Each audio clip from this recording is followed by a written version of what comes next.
বাণীতে আশা করি আপনারা সবাই ভালো আছেন।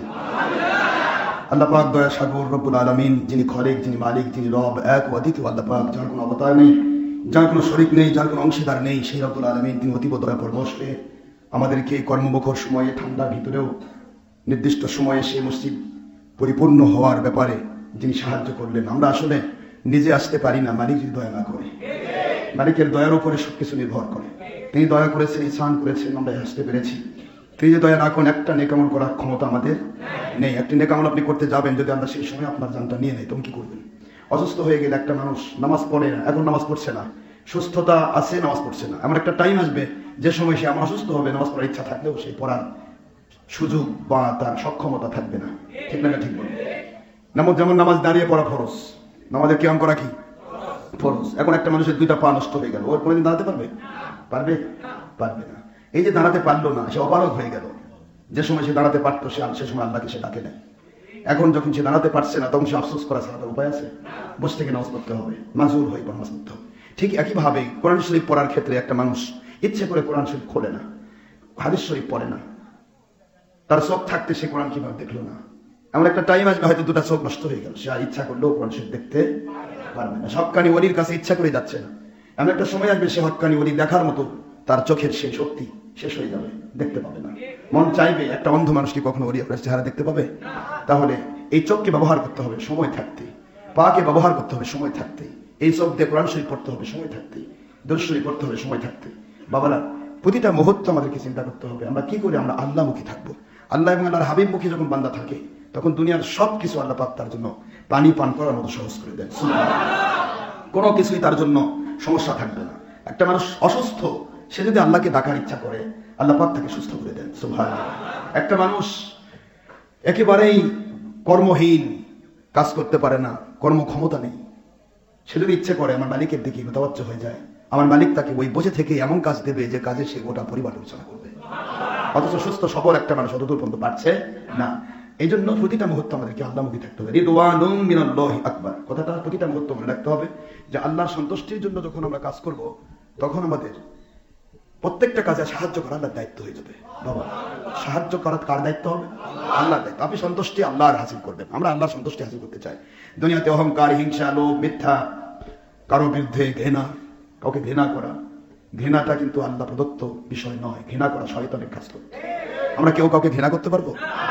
বিদ্বেষ করা, কারো ভালো দেখতে না পারা, একজন ব্যক্তি ভালো করছে তার দিকে তাকানো, তাকালেই মনে এত ভালো করছে কেন, পরশ্রী কাতরতা। আসলে তাকে ভালো করে দিচ্ছে কি? এখন আপনি ইচ্ছা করলে কি সেটা বন্ধ করতে পারবেন? তাহলে কেন তার দিকে আপনি পরশ্রী কাতর হবেন? পরশ্রী কাতর, কারো স্ত্রী দেখিয়ে কাতর হওয়া, এই জিনিসগুলো আমাদের ভিতরে অনেক বড় ভাবে ঢুকে পড়েছে। কেউ ভালো পারছে, কেউ একটা ভালো আলোচনা করতে পারছে, কেউ একটা ভালো ওয়াজ করতে পারছে, বা কেউ একটা ভালো কাসিদা করতে পারছে, বা দরুদ শরীফ করতে পারছে, মিলাদ কিয়াম করতে পারছে, আরেকজনের ঈর্ষা হয়। এই ঈর্ষা করা এটা ইসলামী শরীয়ত সম্মত হারাম। বরং তার মতো হতে চেষ্টা করা এবং আল্লাহর কাছে দোয়া করা, আল্লাহ পাক আপনি তার মতো করে দেন যে আপনার সন্তুষ্টি হাসিল করেছে, যার তার নয়। পৃথিবীতে অনেক সুরওয়ালা মানুষ ছিল, এখনো আছে, বাতিল ফেরকার ধরেধারী, লাভ নেই। সুর যদি ব্যবহার হয় মালিকের পক্ষে, সুর যদি ব্যবহার হয় আমার নবীজির পক্ষে, আতিউল্লাহ আতিউর রাসূল উলিল আমর, তাওহীদ, রিসালাত, বেলায়াত, আল্লাহ আল্লাহ রাসূল এবং মুর্শিদ, বেলায়েতে বলি, এই পক্ষে যদি সুর ব্যবহার হয়, এই সুরটা তার জান্নাতের ওসিলা হয়ে যাবে। সুবহানাল্লাহ। নাকি সুর ওসিলা হবে বাবা, বলেন তো? জান্নাতের ওসিলা হবে। আপনার ব্রেন, বুদ্ধি, বিবেক, বিবেচনা আল্লাহ এবং রাসূলের পক্ষে হতে হবে। তাও তিনটি কন্ডিশনের ভিতরে হতে হবে: তাওহীদ, রিসালাত, বেলায়াত, আল্লাহ, রাসূল, ওলি। এই তিন কন্ডিশনের বাইরে পৃথিবীতে কিছু বা কাউকে মানার সুযোগ নাই। কয়টা কন্ডিশন? তা বলছো কয়টা? কার হুকুম এটা? আল্লাহর হুকুম। আল্লাহর হুকুম হলো তিনটি। ইয়া আইয়ুহাল্লাযীনা আমানু আতিউল্লাহ, হে মুমিনেরা তোমরা আল্লাহ পাককে মেনে নাও, ওয়া আতিউর রাসূল, এবং আমার রাসূল সাল্লাল্লাহু আলাইহি ওয়াসাল্লামকে মেনে নাও, ওয়া উলিল আমরি মিনকুম, আমি আর আমার রাসূলকে যারা ভালোবেসে মানার মতো মানে, আমি আমার রাসূলের ক্ষেত্রে কোনো দুই নম্বরের কাছে যে আপোষ করবে না, আমি এবং রাসূলের ক্ষেত্রে কোনো ক্ষেত্রেই যে কখনো কোনো ছাড় দেয় না। সত্যের উপর চলতে গিয়ে, সত্য কথা বলতে গিয়ে জান বের হয়ে যেতে পারে, জান দিতে প্রস্তুত, কিন্তু আমি আমার রাসূলের বিরুদ্ধে কাউকে কথা বলতে দিবে না। আমি আমার রাসূলের পক্ষে, আমি আল্লাহ পাক এবং আমার রাসূলের বিপক্ষে কোনো কথা বলবে না। এমন হক্কানি ওলির আমলকে মেনে নাও। আর মানতে গেলে ভালোবাসতে হয়, ভালোবাসা দিয়ে মেনে নাও, আমি আল্লাহ ভালোবাসা হয়ে যাবে। সুবহানাল্লাহ বলেন। ভালোবাসা দিয়ে মেনে নাও, আমি আল্লাহর আনুগত্য করা হয়ে যাবে, কারণ আমি আদেশ করেছি। আমার আদেশ মানা মানে আমাকে মানা। সুবহানাল্লাহ বলেন। আপনার আব্বা জান আপনাকে বাড়ি থেকে বের হয়ে যেতে বললো, বাবা অমুক, জি আব্বা আপনি এই কাজটা করবেন, জি আব্বা জান আপনি যা বলবেন, আপনার হুকুম মানাই আমার কাজ। আপনার হুকুম মানে আমার কাজ, আপনি যা বলবেন আমি তাই করবো। এই কথা আপনি বললেন বাবাকে। বাবা বলেন ঠিক আছে, আমার হুকুম একটাই থাকলো, যতক্ষণ পর্যন্ত আমি বাড়িতে না আসবো ততক্ষণ পর্যন্ত তোমার আম্মা যা বলবে তাই করবে। কি বলেন? মা যা বলবে তা করবেন, এটা আব্বার হুকুম থাকলো। এখন ছেলে যদি মা যা বলছে তা যদি মেনে নেয়, নিল মাকে মেনে, কিন্তু হয়ে গেল বাবাকে মানা। আমার কথা বলছেন না? মা বাজারে যেতে বললো, বাজারে গেল। বাজারে যেতে বললো মা, কিন্তু হুকুম মানা হলো মা এবং বাবার। একটা জায়গা যেতে নিষেধ করলো মা, এই নিষেধটা ছাড়লো, নিষেধ ছাড়া হলো মা এবং বাবার। এই জিনিসগুলো বুঝতে হবে। আল্লাহ রাব্বুল আলামিন বলেন, আমি আল্লাহ আমাকে মানার হুকুম আমি দিয়ে তোমাদেরকে এই আইনটা করে দিলাম, আমার রাসূলকে ভালোবেসে মেনে নাও, তাহলেই আমি আল্লাহকে ভালোবেসে মানা হয়ে যাবে। রাসূলকে মানলে আল্লাহ মানা হয়, রাসূলও মানা হয়। ওয়া উলিল আমরি মিনকুম, আমার হক্কানি উলিল আমর যারা, ওই উলিল আমরদেরকে তোমরা মেনে নাও, ভালোবাসা দাও, আমার রাসূল এবং আমি আল্লাহকে মানা হয়ে যাবে। কারণ উলিল আমর ইচ্ছা মতো চলবে না, ইচ্ছে মতো চললে উলিল আমর হতে আল্লাহ এবং রাসূলের গোলামির ভিতরে থাকতে হবে। উলিল আমর থাকবে আল্লাহ এবং রাসূলের গোলামির ভিতরে। ওই উলিল আমরকে মানলে আল্লাহ এবং রাসূলের গোলামি হয়ে যাবে। আল্লাহ এবং রাসূলকে মানা কিভাবে মানবেন? হুজুরকে তো দেখা যায় না, আছে এখন আপনার কাছে? আল্লাহকে দেখা যায়, তা কিভাবে মানবেন? আল্লাহ পাক বলতেছেন, আমার রাসূলকে মানলে আমাকে মানা হয়ে যায়, আমার উলিল আমরকে মানলে আমাকে মানা হয়ে যায়। সুবহানাল্লাহ। কিন্তু হুকুমটা কার? এর মানে কি রাসূল মানলে আল্লাহ হয়ে গেল, ওলি মানলে আল্লাহ হয়ে গেল? না, আল্লাহর হুকুম মানা হলো। মাকে মানলে বাবা মানা হলো। বাবা তো, মা তো আর বাবা হবে না, মা বাবা হবে। কিন্তু বাবা বলে গেছে তোমার মা যা বলবে তাই করবে, এই মা যা বলবে তাই করবে, এই কথাটা মানাই বাবাকে মানার স্বামী। জোরে বলুন। এই জিনিসগুলো বুঝতে হবে বাবারা। আমরা প্রতিটা মুহূর্ত চেষ্টা করবো আল্লাহকে মানার জন্য, আল্লাহর হুকুম মোতাবেক চলার জন্য। কিছু কিছু ওয়াজের মধ্যে শুনি আমরা, কিছু লোক বলে আমরা তো আর কোনো খাজা বাবার গোলাম না, আমরা আল্লাহর গোলাম বলে, এরকম ওয়াজ করে। বড় বড় ভালো ভালো বক্তা, যাক মানুষ এত চিনে, মানুষ মনে করে তার জন্য প্রয়োজন বোধে জানটাও দিচ্ছে, কিন্তু ওয়াজের ভিতরে এত গরমিল। আমরা তার কোন খাজা বাবার গোলাম না, খাজা বাবার গোলাম না হলে তুমি আল্লাহর গোলাম হতেই পারবে না। এখন বেটা যদি কয় মা বাজারে যেতে বলতেছেন, আমি বাবার হুকুম মানবো, আপনার হুকুম মানবো না, কি হলো এটা? বাবা তো বলেই গেছে আমি না আসা পর্যন্ত কাকে মানবে? আওয়াজ দিতে হবে। আমি না আসা পর্যন্ত কাকে মানবে? হুকুমটা কার? বাবার। হুকুমটা কার? বাবা বলে গেল মা যা বলবে তাই করবে। এখন মা বললো বাবা বাজারে গিয়ে কিছু শাকসবজি নিয়ে আসে, ছেলে বলতেছে মা এটা কথা না, আমি বাবাকে মানবো, আর কাউকে মানবো না, আমি বাবার গোলাম, মায়ের গোলাম না। এ কি আসলেই মায়ের বাবার গোলাম হলো? এটা বাবার গোলামি? এটাও তাই। আমরা তো কোনো খাজা বাবার গোলাম না। আল্লাহ বলছে উনি আমার মানতে হবে, না হলে আমাকে মানা যায় না। জানেন, আপনি কিয়ামত পর্যন্ত চেষ্টা করবেন আল্লাহকে মানতে, কিয়ামত পর্যন্ত আপনি মানতে পারবেন আমার রাসূল ছাড়া। এখন বলবো হুজুর রাসূলকে কেমনে মানবো? রাসূল সাল্লাল্লাহু আলাইহি ওয়াসাল্লাম তো নেই এখন। আপনি একটি পয়েন্টে আসেন, সাল্লু কামা রাআইতুমুনি উসাল্লি। সহিহ বুখারীর ইবারতে হুজুর বলেন যে আমি যেভাবে নামাজ পড়ছি ঠিক সেভাবে আমাকে দেখে দেখে নামাজ পড়ো। এখন আপনারা কি নবী দেখেন? বলেন কে কে দাঁড়ায়? একটা লোক দাঁড়ায় বলে যে আমি রাসূল দেখে দেখে নামাজ পড়ি। তো হুজুরের হাদিস পড়া হলো কেমনে? বলেন আমাকে প্রশ্ন উত্তর দেন। হুজুর তো বললেন সাল্লু কামা রাআইতুমুনি, নুনে বেকায়া মুতাকাল্লিম, আমাকে দেখে দেখে নামাজ পড়ো, ওটাই আল্লাহ পাক রব্বুল আলামিনের নামাজ হয়ে যাবে। এখন আপনি তো রাসূলকে দেখেন না, রাসূল সাল্লাল্লাহু আলাইহি ওয়াসাল্লামকে না দেখে নামাজ পড়ার কথা হুজুর বলেন, হুজুর আমাকে দেখে দেখে নামাজ পড়ো। এখন হুজুরকে দেখে দেখে যারা নামাজ পড়লো তারা হলো সাহাবী। এটা জোরে বলতে হবে, কে কে কে বলে? সাহাবী। আল্লাহর হাবিব জানতেন না যে কিয়ামত পর্যন্ত সাহাবী থাকবে না? সাহাবী তো ইন্তেকাল করবেন না, হুজুর বোধহয় এই জ্ঞানটা ছিল না, নাউজুবিল্লাহ। তো হুজুর এই কথা কেন বললেন? আকাইদ ক্লিয়ার করেন। আর যারা বলতেছে আল্লাহ মানি রাসূল মানি না, আল্লাহ মানি, আমরা তো কারো গোলাম না, আল্লাহর গোলাম। বাপরে, আল্লাহর গোলাম হইছে এতই সোজা? এত সহজে তো কামি হতো? আল্লাহর গোলাম মানে আল্লাহর হুকুম না মানে আল্লাহর গোলাম না? আল্লাহর হুকুম মানার মধ্যে আল্লাহর গোলামি। আল্লাহ যে বলেন ইয়া আইয়ুহাল্লাযীনা আমানু, হে মুমিনেরা, মুমিন দাবি করলে আতিউল্লাহ, আমি আল্লাহর গোলামি করতে হলে, ওয়া আতিউর রাসূল, আমার রাসূলের গোলামি করো, আমার গোলামি হবে। তা রাসূলের গোলামি মানে কি? হুজুর যা আদেশ করেছেন তা মানা, হুজুর যা নিষেধ করেছেন তা ছাড়া, এই তো নাকি? হুজুর আদেশ করেছেন, আপনি বলছেন না নবীর আদেশ মানবো কেন? আল্লাহর আদেশ মানবো, হলো এটা?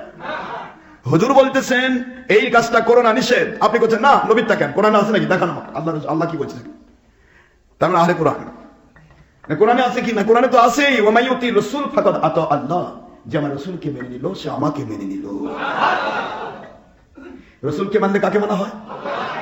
এটা তো আল্লাহ কোরআন সূরা নিসার 80 নম্বর আয়াত বলেই দিয়েছে, আইন তো করেই দিয়েছে। তাহলে আপনি আইন মানবেন না, আপনি বলবেন আমি আল্লাহ মানি, এতই সোজা?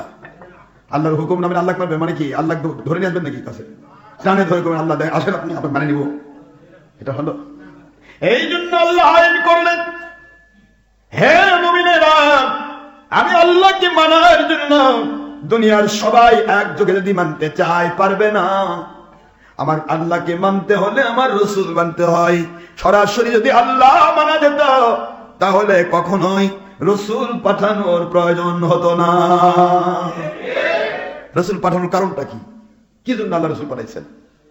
আপনি সরাসরি সব পাবেন, তো সরাসরি আসবেন, সরাসরি সব পাইতে গেলে বাপ মায়েরও দরকার হতো না, এমনি আল্লাহ আকাশ থেকে ফেলে দিত, যাবে এটা কাজ কর। এখন আমার তো বাবু নাই, বাবু নাই, আমি সরাসরি আল্লাহ। এটা নয়, আমার মালিক সিস্টেম করেছেন, তিনি সিস্টেম ছাড়াও পারেন, তিনি সিস্টেম করেছেন বাবা, এইগুলি ভুল বুঝবেন না, প্রতিটা মুহূর্ত খেয়াল রাখতে হবে। খাজা বাবার গোলাম হওয়া লাগে না, খাজা বাবা নয়, উলিয়া উলিয়া যে কোনো ওলি, উলিল আমর যে হবে, সে উলিল আমরকে মেনে নেওয়াই হলো আল্লাহ এবং রসুলকে মেনে নেওয়া, এটাই গোলামি। হঠাৎ গোলাম হওয়া যায় না, হঠাৎ করে আপনি বলবেন আল্লাহর গোলাম হয়ে গেছি, এত সোজা না। গোলাম হতে গেলে তার হুকুম মানতে হয়। আপনি আল্লাহর হুকুম কি কি মেনেছেন আমাকে দেখান, এই হুকুম আমি মেনেছি। আল্লাহ রাব্বুল আলামিন বললেন সুবহানাল্লাযী আসরা বিআবদিহি লাইলাম মিনাল মাসজিদিল হারাম ইলাল মাসজিদিল আকসা।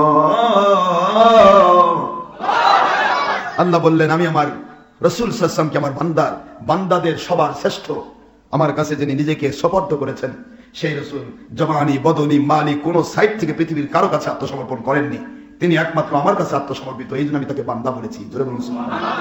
আমার খালিস বান্দা আখির রাসূল সাল্লাল্লাহু আলাইহি ওয়াসাল্লামকে আমি সামান্য একটা রাতের সামান্য সময়ের মধ্যে আমি মসজিদে হারাম থেকে মসজিদে আকসা পর্যন্ত ভ্রমণ করিয়েছি। এরপরে আল্লাহ বলছেন তারপরে সুম্মা দানা ফাদাল্লাহ ফাকানা কাবা কাউসাইনা আও আদনা। এটা অন্য আয়াতে চলে গেল, 1 নম্বর পারা সূরাতুল বনী ইসরাঈলের 1 নম্বর আয়াত ছিল এটা। আর এইখান থেকে যখন ঊর্ধ্বগমন শুরু হবে, এটা হলো বাইতুল আকসা পর্যন্ত, বাইতুল হারাম থেকে বাইতুল মুকাদ্দাস পর্যন্ত এই ভ্রমণটা এসেছে সূরাতুল বনী ইসরাঈলের 1 নম্বর আয়াত শরীফে। আর ঊর্ধ্বগমনের খবর এসেছে সূরাতুন নজমের, আপনারা শুরু থেকেই পেয়ে যাবেন, ওয়ান নাজমি ইযা হাওয়া মা সাহিবুকুম। আল্লাহ পাক বলতেছেন হে দুনিয়াবাসী, তোমাদের কাছে যে বন্ধু পাঠালাম, এই বন্ধুটা কখনোই তিনি পথভ্রষ্ট নয়। তোমরা যে বলতেছো পথভ্রষ্ট, আমার নবী পথভ্রষ্ট হন না, নবীকে আমি পাঠাইছি। মা সাহিবুকুম মা দল্লা বিসাহিবুকুম ওয়া মা গাওয়া, মা দল্লা বিসাহিবুকুম, তোমাদের বন্ধু পথভ্রষ্ট নয়। তোমরা নিজেরাই তো তাকে আলামিন বলতে, আলামিন বিশ্বস্ত লোক পথভ্রষ্ট হয় কি করে? তোমরা নিজেরা কি পাইছো? যখন হুজুর মেরাজের ঘটনা বলতেছে, তখন কাফির গুলো বলতেছে, আবু জাহেল বাহিনী বলতেছে মুহাম্মদ সাল্লাল্লাহু আলাইহি ওয়াসাল্লাম এত পথভ্রষ্ট হবে তা তো জানতাম না। নাউজুবিল্লাহ, নবীগুলো পথভ্রষ্ট, দেখেন চিন্তা করেন। একই ধারায় কিন্তু এখন যারা হক কথা বলবে তাদেরকে পথভ্রষ্ট বলতেছে, তারাই ভণ্ড। আর যারা হকের বাইরে চলছে ওরাই হক্কানি, মানে আবু জাহেল বাহিনী। আবু জাহেলের কাজ কি ছিল? মুহাম্মদ সাল্লাল্লাহু আলাইহি ওয়াসাল্লামকে সবসময় ভুল ধরা, নবীর ভুল ধরে। কি পাওয়ার আবু জাহেল! আবু জাহেল এত বড় পথভ্রষ্ট হয়ে যাবে, নাউজুবিল্লাহ। আরে মক্কা থেকে এই বাইতুল হারাম থেকে বাইতুল আকসা মুকাদ্দাস পর্যন্ত যেতে কয়েক মাস সময় লাগে, এত দূরত্ব। মানে তখন তার প্লেন ছিল না, তখন উঠে চলে যেতে হতো। তো উঠ তো জানি কি চলে যায় না, ধীরে যায়, কয়েক মাস লাগে। আর বলতেছে যে একটা রাতের সামান্য সময় বাইতুল মুকাদ্দাসে গেছে, তারপরে লিনুরিয়াহু মিন আয়াতিনা, আল্লাহ পাকের নিদর্শন সমূহ দেখেছে, এত কিছু করছে। তারপরে আবার ফাসাল্লাইতু বিহিম রাকাতাইন, আমার পিছনের লাখ লাখ মুসল্লিকে নিয়ে আমি 2 রাকাত নামাজও পড়েছি। নামাজ পড়তে সময় লাগে না? এত কিছু করেছে, এসে বলতেছে এগুলার কথা, এত পথভ্রষ্ট মানুষ হয়? নাউজুবিল্লাহ, নইল পথভ্রষ্ট হয়েছে। পথভ্রষ্ট শব্দ তো আপনারা বুঝতে পারতেছেন আমার কথা। ভণ্ড বলতেছে, ভণ্ড। আমরা বাংলাদেশে যে মুন্সিরা কয় ভণ্ড, এই ভণ্ড শব্দটাই পথভ্রষ্টতা, ভণ্ড। আস্তাগফিরুল্লাহ। আল্লাহ বলেন মা দল্লা বিসাহিবিকুম ওয়া মা গাওয়া। না না না, আমার তোমাদের বন্ধু, তোমাদের সাথী, একসাথে যিনি থাকলেন ছোট কাল থেকে, সবচাইতে সার্বভৌমের অধিকারী আমার রাসূল, দুনিয়ার কোন স্কুল কলেজ মাদ্রাসায় পড়লো না, তারপরেও তোমাদের সবার চাইতে বেশি বুদ্ধি, কোনদিন অন্যায় কাজ করলো না, কোনদিন কোন নারীর দিকে কোন দূরে তাকালো না, কোনদিন মদের আড্ডায় গেল না। চারদিকে মদের সরাসরি, চারদিকে জুয়ার সরাসরি, কিন্তু আমার রাসূল কখনো জুয়া মদের আড্ডায় যান নাই। সুবহানাল্লাহ বলেন। সবাই উলঙ্গ হয়ে কাবা তওয়াফ করে, সেই সময় নবীজি পোশাক পরে কাবা তওয়াফ করেন। সবাই উলঙ্গ। বলা হতো উলঙ্গ কেন? বলে আমাদের টাকার মধ্যে সুদের টাকা আছে, নাপাক টাকার পোশাক পরে আল্লাহর পবিত্র ঘর কাবা কখনো তওয়াফ করা যায় না। কি বুদ্ধি! এটাকে বলা হয় পেশাব, ওই যে পায়খানা করে শৌচ কাজ করে না, কিন্তু বাতাস মেরে গোসল করে। এই হলো এদের ব্যাপার।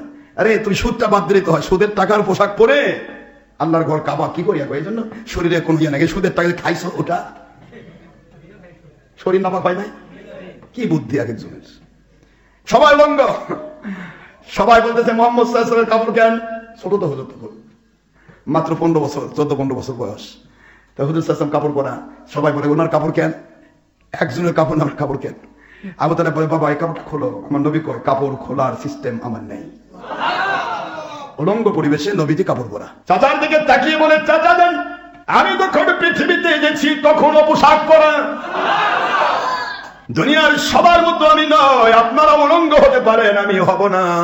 আমাকে উলঙ্গ করা সম্ভব হবে না। উলঙ্গ করা যাবে না। নবীকে কখনো কাপড় মানে পোশাক লেস করা যাবে না। হুজুরকে পোশাক পরে রাখতে হবে। সুবহানাল্লাহ। হুজুর পোশাক পরিহিত হতে। হুজুর বৈস্তুম মানে বুসামা মাকতুনা, আমি পৃথিবীতে এসেছি, সব সন্তান উলঙ্গ হয়ে আছে, আর আমার মালিক আমাকে পোশাক পরে পাঠিয়েছে। পোশাক পরিহিত অবস্থা আমাকে পাঠানো হয়েছে। সুতরাং চাচা আমি কাবা ঘর তওয়াফ করতে উলঙ্গ হতে পারবো না। তো চাচা চিন্তা করে যে সবাই উলঙ্গ, কেমন করি? তো কেউ চিন্তা করে দেখি তো একটা উলঙ্গ করে দিতে চেষ্টা করি।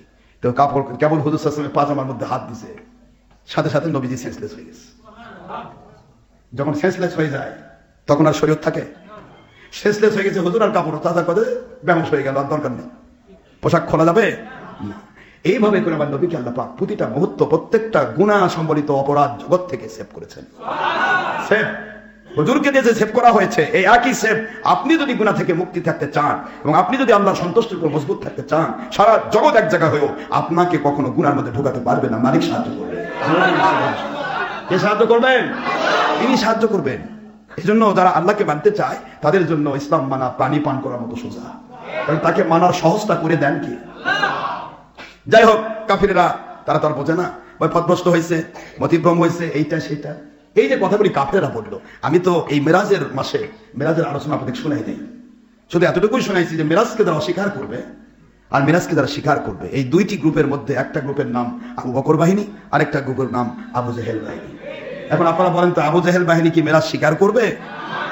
বুঝেন এখন যেগুলো ফেসবুক ইউটিউবে যারা মুন্সি মেরাজের বিরুদ্ধে কথা বলতেছে, শুধু তখনকার আবু জেহেল এখনকার আবু জেহেলের মধ্যে পার্থক্য, ওরা নামাজ পড়তো না, এরা নামাজ পড়ে।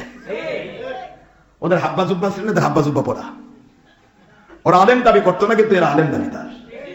আবু জেহেল বাহিনী নবীর মেরাজকে নিয়ে কটূক্তি করেছে। বারবার হুজুরকে আবু জেহেল ধাক্কা দিয়েছে। কি করে সম্ভব? একদিকে তুমি বলছো 27 বছর সময় গেছে, আরেকদিকে বলছো যেখান থেকে তুমি গিয়েছো মেরাজে বোরাকে চড়ে, সেই জায়গার ওযু করানো হয়েছে তোমাকে, ওযু করে উঠে গিয়েছো, এসে দেখতেছো ওযুর পানি পড়ে যাচ্ছে। এটা কি করে সম্ভব? এই কি করে সম্ভব কথাটা হলো ইবলিসের কথা। আবু জেহেল কি করে সম্ভব, এই কি করে সম্ভব কথাটাকে কন্ট্রোল করার জন্য আল্লাহ পাক ব্যবহার করেন সুবহান। প্রথম কি? সুবহানাল্লাযী আসরা বিআবদিহি লাইলাম মিনাল মাসজিদিল হারামি ইলাল মাসজিদিল আকসা। সুবহান।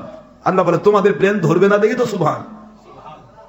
সুবহান শব্দের অর্থ অপারগতা থেকে, অক্ষমতা থেকে, সকল প্রকার অক্ষমতা অপারগতা থেকে যিনি মুক্ত, পবিত্র, সেই পবিত্র আল্লাহ আমার রাসূলকে মেরাজ দিয়েছেন। এখানে কেমনে হয়, কিভাবে হয়, কিভাবে সম্ভব, আমরা কেউ আল্লাহকে দেখতে পাবো না, কেমনে নবী দেখে, এত গল্প সব ইবলিসের গল্প। ইবলিস এটা বুঝতে পারে না, কিন্তু আল্লাহ ওয়ালা যারা তারা বুঝতে পারে। তার প্রমাণ হযরতে আবু বকর সিদ্দিক রাদিয়াল্লাহু তাআলা। মন দেন, একটু বলি আবু বকর সিদ্দিক রাদিয়াল্লাহু তাআলা আর আবু জাহেলের মধ্যে পার্থক্য কোথায়? দুইজন তো সম্ভ্রান্ত ফ্যামিলির লোক ছিলেন। আবু বকর তো সম্ভ্রান্ত, আবু জাহেলও সম্ভ্রান্ত ফ্যামিলির লোক সেই সময়। কুলের কৌলিন্যের ভারে ভারাক্রান্ত, বংশের আভিজাত্যের গৌরবে গৌরবান্বিত অনেক আভিজাত্যপূর্ণ পরিবারে তাদের জন্ম, যেটা নাম হলো কুরাইশ বংশ। কি বংশ বলেন তো? কুরাইশ। কুরাইশ নাম শুনলেই তৎকালীন সময় সারা বিশ্ব কেঁপে উঠতো। হ্যাঁ, এটা একটা বংশ যে বংশে নবী রাসূল নাজিল হয়। সুবহানাল্লাহ। অনেক দামি একটা বংশ কুরাইশ, যার উপর কোরআনের বাণী নামে এই লাফি কথা বলছেন নাকি? এই লাফি কুরাইশ। কুরাইশ বংশ অনেক দামি। এই দামি বংশের ভিতরে নাজিল হয়েও আবু জাহেল কাট্টা কাফির হয়ে জাহান্নামের সার্টিফিকেট নিয়ে মরল। আর আবু বকর তিনি জান্নাতের সার্টিফিকেট শুধু নয়, আফদালুন নাস বাদাল আম্বিয়া আলাইহিমুস সালাম, নবীদের পরেই সর্বশ্রেষ্ঠ মানুষ যার নাম, তার নাম সিদ্দিক আকবর আবু বকর সিদ্দিক রাদিয়াল্লাহু তাআলা আনহু।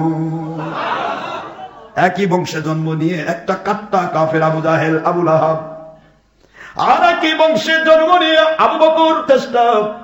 একদিন আবু জাহেল এসে নবীকে বলতেছে মুহাম্মদ সাল্লাল্লাহু আলাইহি ওয়াসাল্লাম, কত সাল্লাম বলতো না, মুহাম্মদ ইবনে আব্দুল্লাহ বলতো।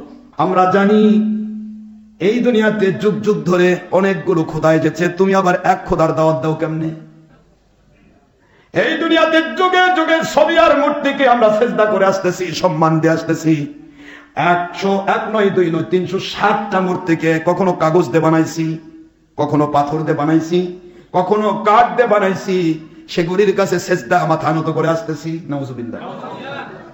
আর তুমি সেই বললে বুয়ুস্তুলি কাসদিল মাজামির ওয়াল আসনাম, তুমি সেই বললে তুমি সমস্ত ছবি মূর্তিকে গান বাজনাকে ধ্বংস করার জন্য আসছো।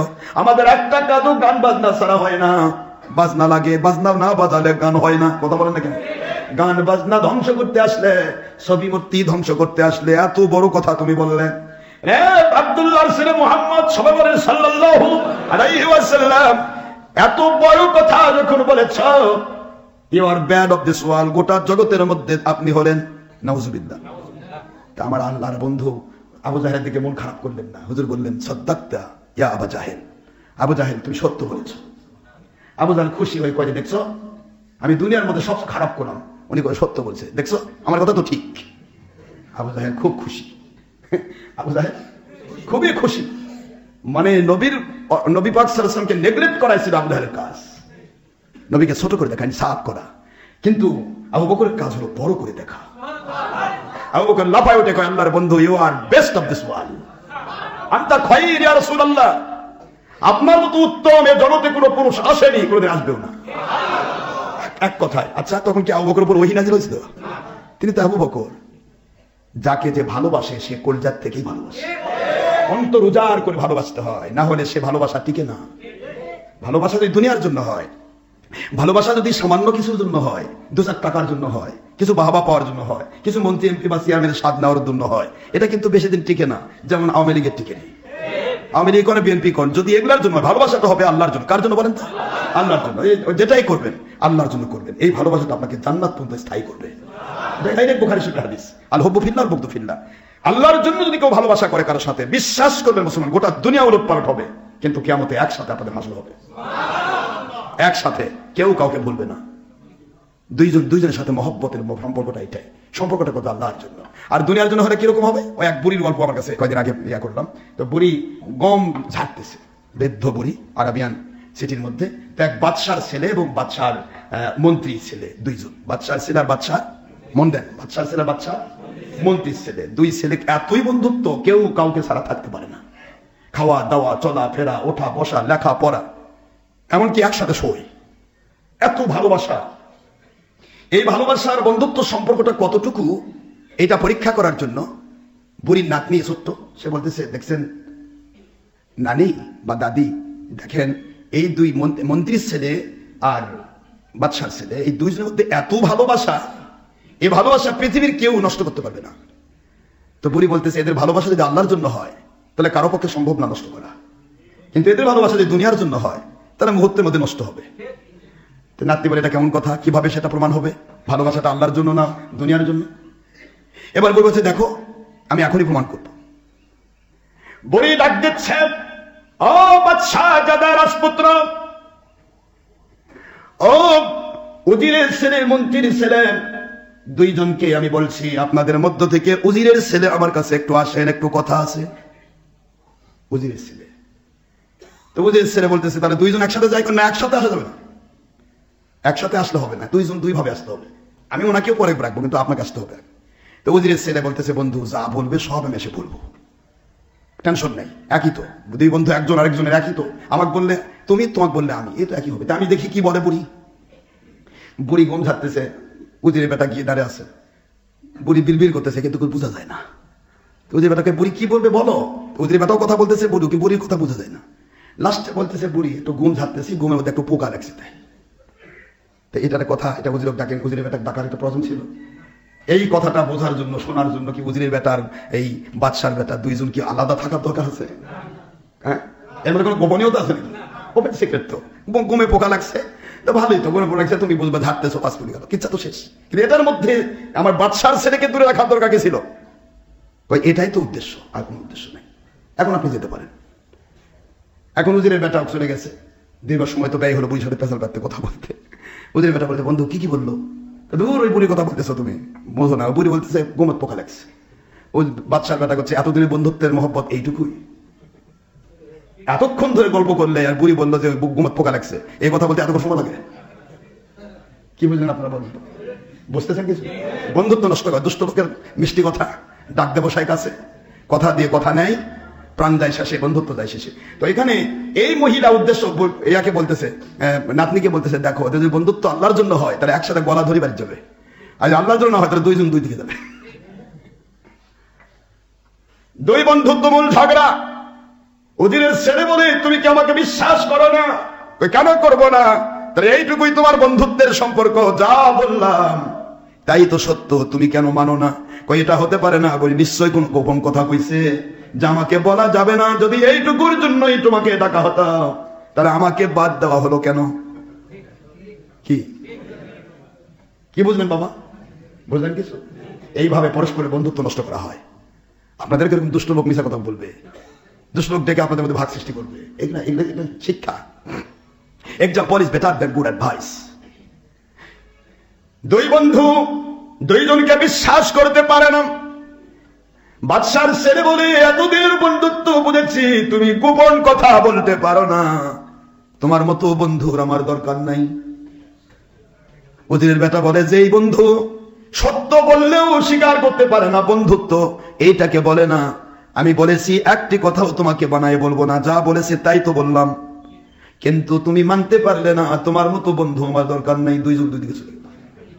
বুড়ি নাতনি করছে এদের মহব্বত আল্লাহর জন্য নয়, দুনিয়ার জন্য। আমার কথা বুঝতে পারছি? গোটা দুনিয়া উলট পালট হবে, আল্লাহর জন্য ভালোবাসা এটা কোনো নষ্ট হবে না। সুবহানাল্লাহ বলেন। আপনাকে মহব্বত করতে হবে আল্লাহর জন্য, পীর মুরিদি মহব্বত আল্লাহর জন্য, এখানে কোনো দুনিয়ার জন্য নয়। আপনি আল্লাহর জন্য ভালোবাসা করবেন, গায়বী মদদ দিয়ে আপনাকে বরকত দেওয়ার দায়িত্ব আল্লাহর হবে, এটা আল্লাহর দায়িত্ব। বাবাজিরা আমার, অনেক বড় ব্যাপার বন্ধুত্বই তাকে বলা হয়। সিদ্দিক আকবর বলে রে আবু জাহেল, আমার নবীর চাইতে শ্রেষ্ঠ মানুষ আর দুনিয়ায় কেউ নাই। ছোটকাল থেকে তার আমি বন্ধু, জীবন ভর আমি মিথ্যা বলতে শুনি নাই। কোনদিন আমার নবী একটিবারও কাউকে ধোকা দেয় নাই। কি করে নবী সারা জগতের খারাপ হয় রে জাহেল? এই জাহেল, আবু জাহেল, আমি বলছি Muhammad is the best of this world of all creation. সারা সৃষ্টি জগতের ভিতরে আমার নবীজি হলেন শ্রেষ্ঠ। সুবহানাল্লাহ। আল্লাহর হাবিব বলেন সাদ্দাকতা ইয়া আবু বকর। একই বৈঠকে দুইটা সত্য। আবু জাহেল মাথায় কামড় দিয়ে কয় এটা কথা হলো? আমি বললাম খারাপ, তাও সত্য। মুহাম্মদ সাল্লাল্লাহু আলাইহি ওয়াসাল্লামকে বলা হলো আবু বকর বলল শ্রেষ্ঠ, তাও সত্য। এই কথাটুকু বোঝার জন্য প্রশ্ন করা হলো কি করে দুটা সত্য একসাথে হয়। নবীজি প্রমাণ করলেন সুন্দর করে। হুজুর বলেন আল আম্বিয়া আলাইহিমুস সালাম মিরআতুল লিউম্মাতিহি। সমস্ত নবী রাসূল আলাইহিস সালামগণ তাদের উম্মতের কাছে আয়নার মতো। নবীদের চরিত্র দুনিয়াবাসী দিতে পারে না রে, আমার চরিত্রের সার্টিফিকেট তো আমার আল্লাহ দিয়েছেন। ইন্নাকা লা আলা খুলুকিন আযীম, ইন্নাকা লা আলা খুলুকিন আযীম। ও আমার বন্ধু, সূরাতুল কলমের প্রথম এই কথা দিয়ে আমি প্রমাণ করছি আপনার মতো সুন্দর চরিত্রের অধিকারী দুনিয়াতে কেউ আসে নাই, কোনদিন আসবে না। ইন্নাকা লাআলা লাআলা, লা অবশ্যম্ভাবী, আলা তো আরো উপর, লাআলা খুলুকিন আযীম, আবার পরে আযীম শব্দ। আমার মালিক কিভাবে উত্তর দেন, সুবহানাল্লাহ। আমার রাসূল সমস্ত জগতের সৃষ্টির উপরে অবশ্যই সবচাইতে বড় চরিত্রের অধিকারী। সুবহান রাব্বিয়াল আযীম। রুকুতে কি কর? সুবহান রাব্বিয়াল আযীম শব্দটা কার? সুবহান রাব্বিয়াল আ'লা, আ'লা শব্দটা কার? আল্লাহ। সুবহানাল্লাহ। ওই আল্লাহ বলেছেন ওয়া হুয়া বিল উফুকিল আ'লা, ওয়া হুয়া বিল উফুকিল আ'লা। আমার রাসূল সাল্লাল্লাহু আলাইহি ওয়াসাল্লাম তিনি উঠেছেন সর্বোচ্চে, আ'লা। তোমরা সিজদার ভিতরে যে আল্লাহকে আ'লা বলো, সুবহান রাব্বিয়াল আল্লাহ, আমি তো সবচেয়ে নিম্ন থেকে নিম্নতর। মাথা যদি মাটির নিচেও দেওয়া পারতাম তবু নিচে দিতাম, এই পর্যন্তই মাথা আরশে নিচে দেওয়ার সুযোগ নেই আল্লাহ। আর আপনি হলো উচ্চ থেকে উচ্চতর। এই উচ্চতর আ'লা শব্দটা দিয়ে আল্লাহ পাককে আপনি বললেন সর্বোচ্চ। আর আমার আল্লাহ বলেছেন অহুয়া, অহুয়া আমার নবীজি পাক সাল্লাল্লাহু আলাইহি ওয়াসাল্লাম বিল উফুকিল আ'লা। আমার রাসূল সাল্লাল্লাহু আলাইহি ওয়াসাল্লাম আমি আল্লাহ পাকের কুদরতি রুবুবিয়াতের সেই সবচেয়ে বড় উচ্চ মাকামের আরশে আজিম পর্যন্ত তুলে নিয়েছি। বলেন সুবহানাল্লাহ। আরশে আজিম পর্যন্ত উঠায় নিয়েছি।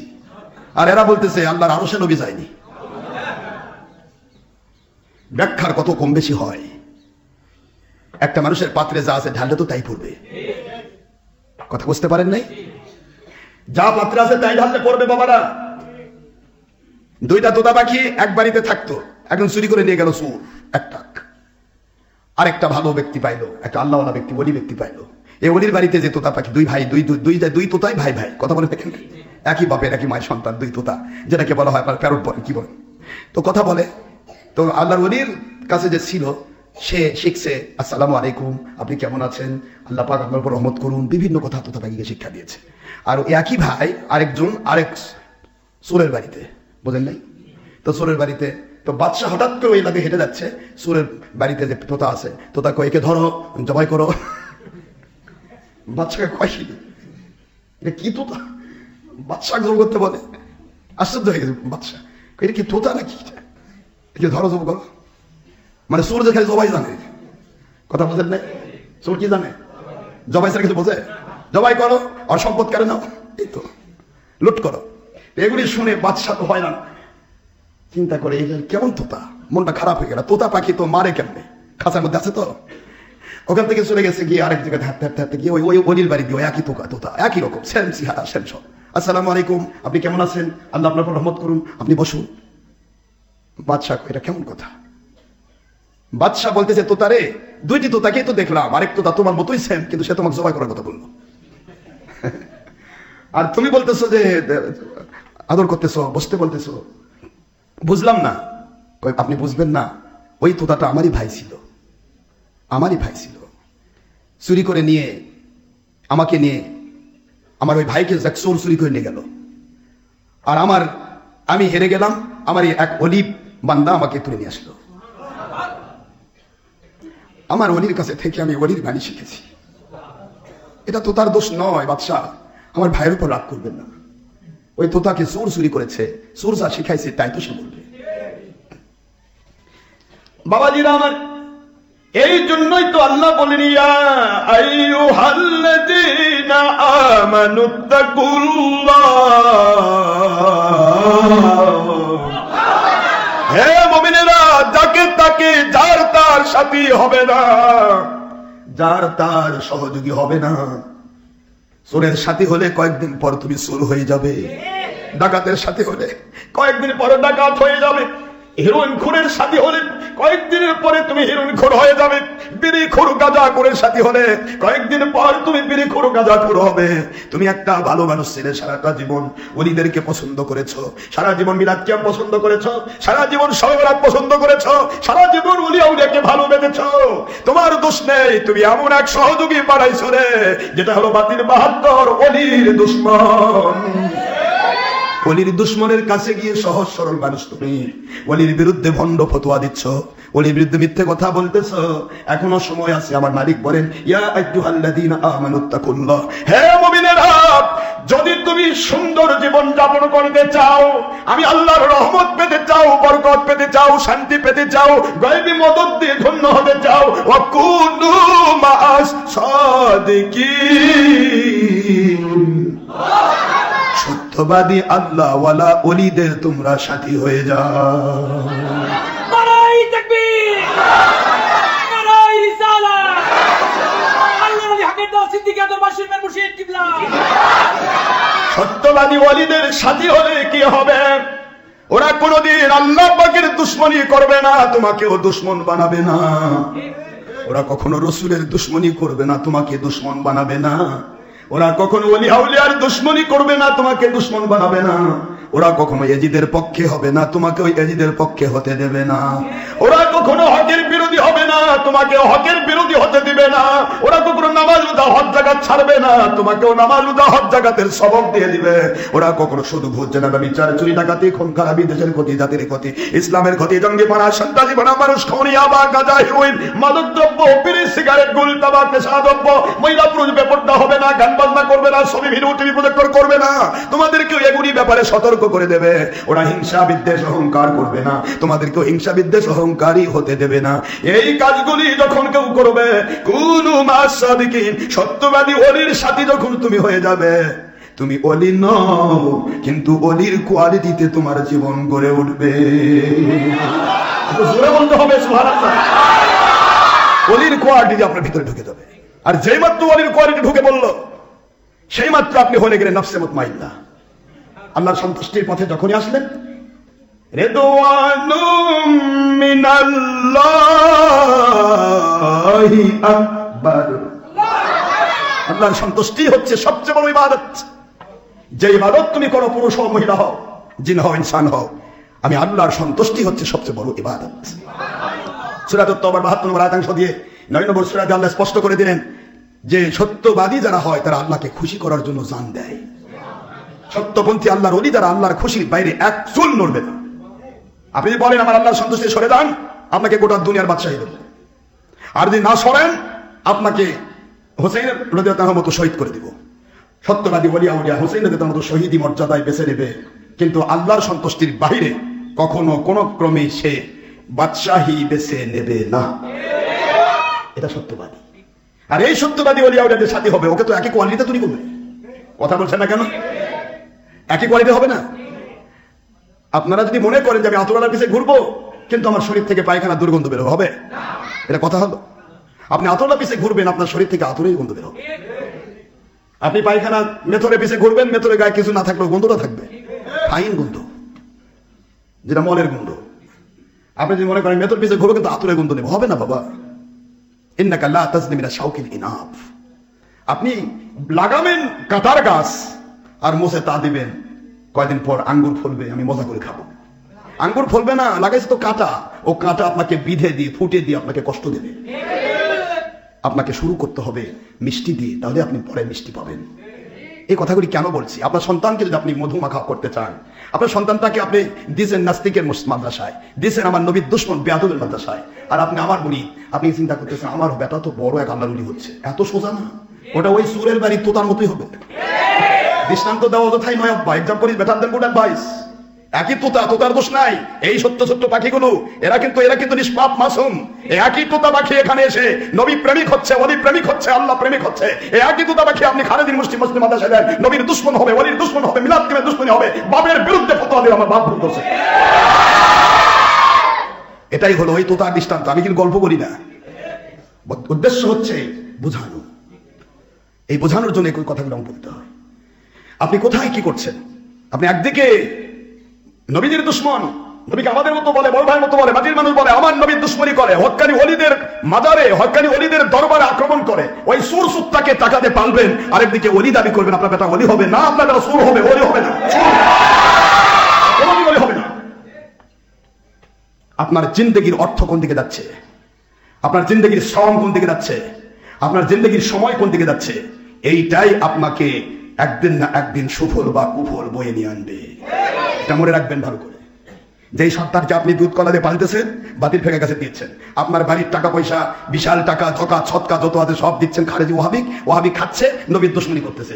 আপনার জন্য একটা আলাদা পজিশন তৈরি হয়ে আছে, ওরা যত গুণা করবে প্রত্যেকটা গুণা আপনার কাঁধে এসে করতে হবে। আর এই যে মাদ্রাসা দিয়েছেন, আলহামদুলিল্লাহ, এই সন্তানগুলি যতদিন পড়বে এদের জিন্দগিতে কোনোদিন নবীর দুশমনী শিক্ষা হবে না, কোনোদিন জঙ্গিপনা শেখানো হবে না, সন্ত্রাসীপনা শেখানো হবে না, মানুষ খুন শেখানো হবে না, কোন মানুষের প্রতি হিংসা, অহংকার, বিদ্বেষ, লোভ শেখানো হবে না। এই সন্তানগুলি যখন ওলি হয়ে তৈরি হবে, ডক্টর আশরাফ সিদ্দিকীর চাইতেও বড় বড় যুগশ্রেষ্ঠ ওলি হবে, তখন এই সন্তানগুলির পুরা জীবনের নেকমের কপি আপনি বসে বসে পাবেন। যারা এই দরবারে 10 টাকা দিয়েছেন, মহিলা হোক পুরুষ হোক, যারা এই দরবারে সময় দিয়েছেন, শ্রম দিয়েছেন, কষ্ট করেছেন, এই কষ্ট শুধু আপনার এই আজকের সওয়াব নয়, এই সন্তানগুলি সওয়াবও আপনার নামায় আমলের জন্য হবে। এর নাম সদকায়ে জারিয়া। সাদকাতুন জারিয়াটাকে বলা হয় বাবা, সাদকাতুন জারিয়াটা আপনাকে আমাকে বুঝতে হবে কোন দিকে আমরা যাচ্ছি। বাবাজিরা আমার, আল্লাহর বন্ধু বললেন, সাদ্দাকতা ইয়া আবু বকর, আমার আবু বকর আপনি সত্য বলেছেন। কি সত্য বলেছেন? আবু বকর রাদিয়াল্লাহু আনহুকে আল্লাহর বন্ধু বললেন, কি সত্য বলেছেন তা কি জানেন? এই দুনিয়াতে নবীগণ হচ্ছে উম্মতের জন্য আয়নার মতো, আয়নার দিকে তাকালে আয়না দেখা যায় না, নিজের চেহারা দেখা যায়। আয়নার দিকে, মিররের দিকে, মিরিয়ার দিকে তাকাইলে আপনার নিজের চেহারা দেখা যায়। মুহাম্মদ সাল্লাল্লাহু আলাইহি ওয়াসাল্লাম নামক নবুয়তের আয়নার দিকে তাকায়া আবু বকর তোমার জিন্দেগির চেহারা দেখতে পেয়েছো। Abu Bakr is the best of this world. Abu Bakr সকল নবী রাসূলের পরে শ্রেষ্ঠ। এখান থেকে প্রমাণ হয়ে গেল আবু বকরের মতো সত্য শ্রেষ্ঠ আর দুনিয়াতে কেউ নাই। সত্য বলেছেন আবু বকর, আমার চরিত্রের সার্টিফিকেট তো স্বয়ং আল্লাহ দিয়েছেন, ইন্নাকা লাআলা খুলুকিন আযীম। ও বন্ধু, আপনার চরিত্রের সার্টিফিকেট তো আমি দিয়ে দিয়েছি, আর কারো দরকার হবে না, হবে না, হবে না। কিন্তু আমি বলতে চাই আবু বকর, আবু জাহেল কেমনে সত্য হলো? আবু জাহেল ও মুহাম্মদ সাল্লাল্লাহু আলাইহি ওয়াসাল্লাম নামক এই আয়নার ভিতরে তাকায়া সে নিজের নিকৃষ্ট চেহারা দেখতে পেয়েছে। তার চেহারা, বলেন তো, আয়নার দিকে যদি বাঘ তাকায় কার চেহারা দেখবে? মানুষের চেহারা না বাঘের চেহারা? আয়নার দিকে যদি একটা সুন্দর চেহারার মানুষ তাকায় কার চেহারা দেখবে? আয়না নাকি তার নিজের চেহারা? আয়নার দিকে যদি একটা কালো কুৎসিত কদাকার চেহারা তাকায় কার চেহারা দেখবে? আয়নাটাই কালো, আয়নাটাই কুৎসিত, ওর নিজের চেহারা নিজে দেখতেছে। এই যে আয়না যেমন নিজের চেহারা দেখায় দেয়, নবী রাসূলগণ এবং ওলিয়া উলিয়াগণ নিজের চেহারা দেখায়া দেয়। একটু জোরে বলতে হবে সুবহানাল্লাহ। আল্লাহর বন্ধু বললেন আবু বকর, এই দুনিয়াতে প্রমাণ হয়ে গেল আবু বকর এর বিপরীত। আবু বকর যেমন শ্রেষ্ঠ সৃষ্টির উপরে, সকল নবীর উপরে, আবু জাহেল নিকৃষ্ট ইবলিস শয়তানের সাথে। আর নিকৃষ্ট চেহারাটা মুহাম্মদ সাল্লাল্লাহু আলাইহি ওয়াসাল্লামের দিকে তাকায় দেখে বলেছে মুহাম্মদ ইজ দা ব্যাড, নাউজুবিল্লাহ বলেন। কিন্তু প্রশ্ন হলো আবু বকর আপনি হলেন শ্রেষ্ঠ। হাদিস চলে আসলো মানাকিব আবু বকর সিদ্দিক নামে বাব আসলো, আপনারা মিশকাত শরীফের 505 পৃষ্ঠায় বাব এসেছে, বাবু মানাকিব আবু বকর সিদ্দিক রাদিয়াল্লাহু আনহু। আবু বকর সিদ্দিক হচ্ছেন সমস্ত নবীদের পরে শ্রেষ্ঠ মানুষ। শ্রেষ্ঠত্ব পেয়ে গেলেন আবু বকর রাদিয়াল্লাহু তাআলা আনহু। এই শ্রেষ্ঠ মানুষগুলির কাজ হলো সত্য বলা। কি বলা? সত্যের উপর চলা, কারো উপর কোন রকমের জবরদারি না করা, জোর জবরদস্তি না করা। এটার নাম হলো আল্লাহর সন্তুষ্টি। এটার নাম কি? রিদওয়ানুম মিনাল্লাহি আকবার। গোটা জগৎ একত্রিত হবে, কিন্তু আল্লাহর সন্তুষ্টির মানুষ কখনো তার মহব্বত হারাবে না কিয়ামত পর্যন্ত, জান্নাতের ফায়সালা হওয়া পর্যন্ত আল্লাহর সন্তুষ্টির মানুষ একসাথে থাকবে। প্রমাণ হলো হাদিসে মুসলিম, একজন নবী নাজিল হবেন কিয়ামতের দিন। নবী, আল্লাহর নবীগণ আসবেন। আল্লাহ পাক বলেন, নবী, ও আমার নবী আপনি কি করেছেন? কয় আল্লাহ পাক, আমার হাজার হাজার লাখ লাখ মানুষকে আমি সারাদিন সত্যের দাওয়াত দিয়েছি, হকের দাওয়াত দিয়েছি, আপনার দাওয়াত দিয়েছি আপনি সত্য, রিসালাতের দাওয়াত দিয়েছি আমি রাসূল সত্য, কিন্তু মানলো না। কয়জন মেনেছে? কয়েকজন। কোনদিন আমি আপনার সন্তুষ্টিকে সরে যাই নাই। ওরা আমাকে ভণ্ড বলেছে, ওরা আমাকে কাফের বলেছে, ধর্ম ত্যাগী বলেছে, কারণ ওদের 307টা ধর্ম বাদ দিছে। ধর্ম ত্যাগী বলেছে, কাফের বলেছে, আমাকে কত উৎপাত করেছে, মিথ্যা নবী বলেছে, ভণ্ড নবী বলেছে, কিন্তু আমি পিছু পা হইনি গো আল্লাহ। আমি আপনার হকের দাওয়াত থেকে আমি সরে যাই নাই। আল্লাহ পাক বলবেন কয়জন ব্যক্তিকে ইসলাম কবুল করাইছেন? কয় একজন। কয়জন?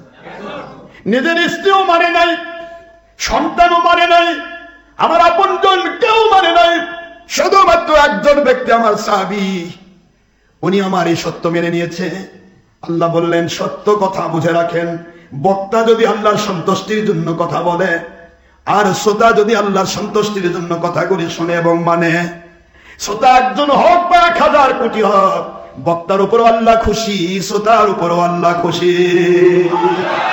এর নাম রিদওয়ানুম মিনাল্লাহি আকবার। আল্লাহর সন্তুষ্টি সবচেয়ে বড় ইবাদত। ও আমার নবী জান, ওই একজন ব্যক্তির প্রতি আমি সন্তুষ্ট যে আপনার সত্য সন্তুষ্টিপূর্ণ কথা শুনে মেনে নিয়েছে। ওই একজন ব্যক্তিকে নিয়ে আপনি জান্নাতে চলে যান। বাকি গুরুর জন্য আমার ফয়সালা ফি নারি জাহান্নাম খালিদিনা ফিহা।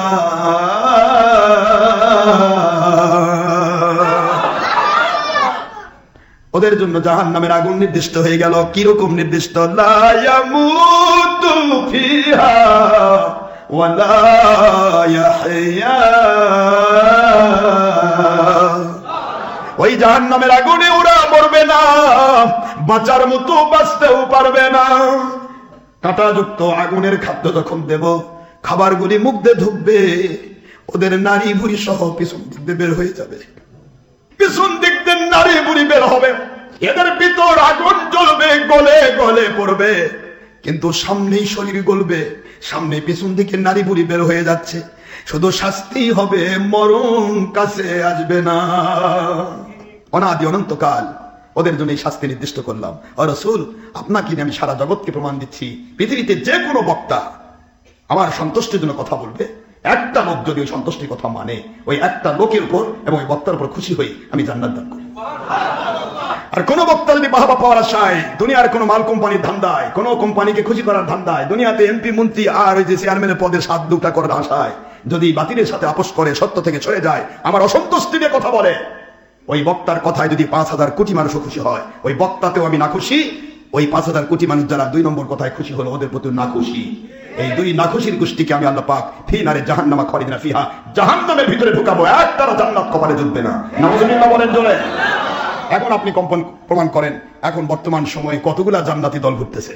আপনি দেখেন, চারদিকে তাকান, খালি ছবি আর ছবি, ভিডিও আর ভিডিও, টিভি আর টিভি, প্রজেক্টর আর প্রজেক্টর। নবী পাক সাল্লাল্লাহু আলাইহি ওয়াসাল্লাম যেখানে বললেন জান্নাত হচ্ছে, কোরআনের মজলিস হচ্ছে জান্নাতের বাগান, আর জাহান্নামের গর্ত হচ্ছে ছবি, ভিডিও, টিভি।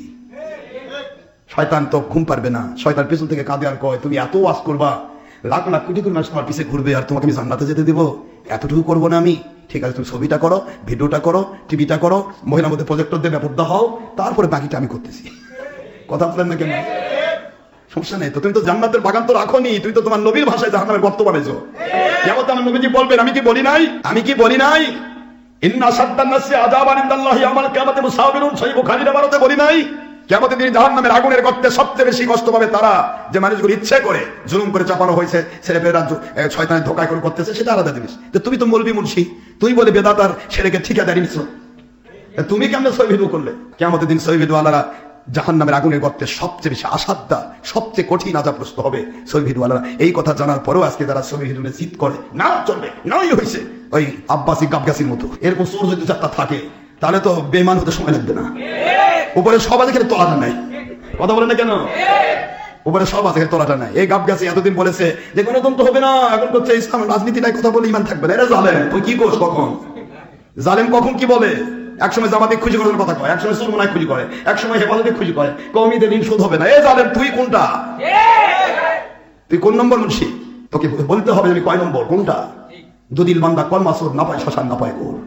একদিকে মিলাদের পক্ষে মিলাদের পক্ষে দলিল আছে, মিলাদের দলিল আছে, তার মিলাদ বিরোধী, তার সাথে তোর আপোষ হয় কেমনে?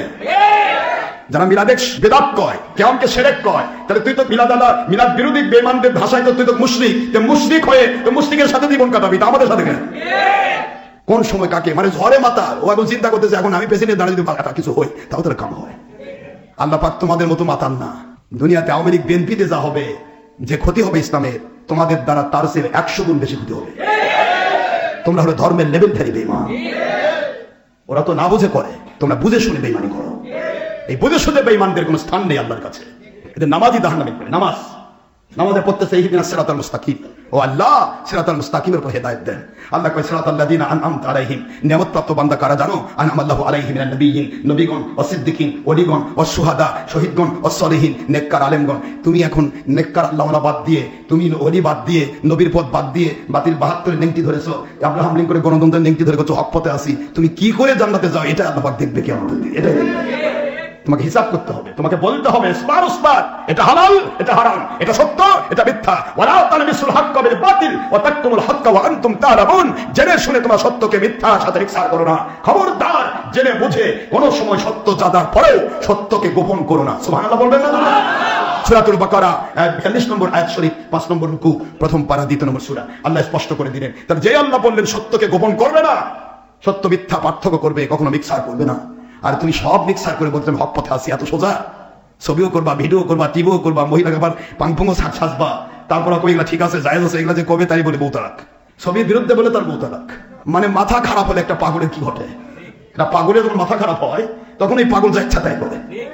যেখানে আল্লাহ রাসূল বলতেছেন কুল্লু মুসাওবিরুন ফিন্নার, ইচ্ছে করে ছবি করে সে জাহান্নামী, আর জাহান্নামী আমল যদি কেউ জায়েজ করে সে কাফের হবে, মুসলমান হবে না। আর কাফের হলে তার ঈমান চলে যায়, আর ঈমান চলে গেলে তার বউ তালাক হয়। কথা বলছেন না কেন? আর আমরা নবীর পক্ষে থেকে আমাদের বউ তালাক হয়েছে। আর ওই নবীর দুশ্মনী করে ওই পাক্কা হক্কানি, মানে সেই যুগের ইহুদি পণ্ডিত, এই হলো জালেমদের কাজ। আলাউদ্দিন জিহাদির দিকে তাকাও, সে তো সারা জীবন ভিডিও নিয়ে চলে।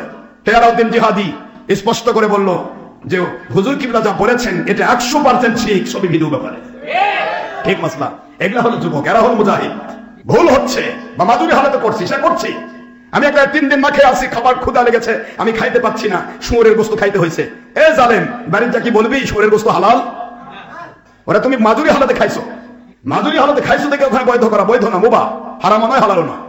তুমি মাদুরি হালাতে ছবি ভিডিও করছো, বলো যে আমি জাতির কাছে এটা করি মাদুরি হালাতে। তোমাকে জুলুম করবা কই? তুমি কি নবী হয়েছো না কে যুগে? আল্লাহ নবীর বিরুদ্ধে কথা বলে তার ঈমান থাকবে? কথা বলে থাকবে? يؤمنون حتى يحكموك فيما شجر بينهم ثم لا يجدوا في أنفسهم حرجا مما قضيت ويسلموا تسليما